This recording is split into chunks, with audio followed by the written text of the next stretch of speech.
হ্যাঁ ওই ওয়ার্ডে একসাথে তিনটা শব্দ দিয়েছিলাম, healthy, happy and honesty. Health, happiness and honesty.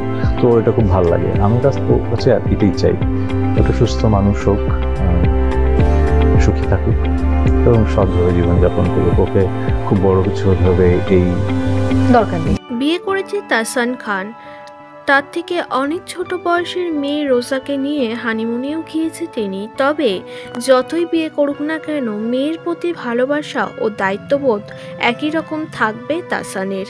এবার একটি ইন্টারভিউতে এসে তাহসান তার মেয়েকে নিয়ে কিছু কথা শেয়ার করলো। আয়রাকে নিয়ে অনেক স্বপ্ন তার বাবা তাহসানের। অনেকদিন আগেই মায়ের সঙ্গে এদেশে থাকে সৃজিত মুখার্জির সঙ্গে আয়রা। বাবার সঙ্গে মাঝে সাঝে দেখা করতে যায় বাংলাদেশে। মেয়ে বাবার জন্যই কিছু কিছু সময়ে মিথিলার সঙ্গেও মিট করতে হয় তাহসানকে। তবে সেসব জিনিস আজও থাকবে, কারণ মেয়ে তাকে খুবই ভালোবাসে। মেয়েকে কোনোভাবেই মিস করতে চায় না তাহসান। একটি ইন্টারভিউতে এসে তাহসান বলে, আমি যতই আলাদা সংসার করি না কেন, আমার দায়িত্ববোধ আমারই থাকবে।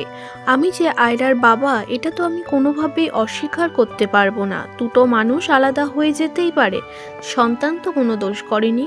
সন্তান ভালো হোক, সুস্থ হোক, ওকে খুব বড় কিছু হতে হবে না, কিন্তু ও যেন অনেস্টির সাথে সারা জীবনটা চলতে পারে।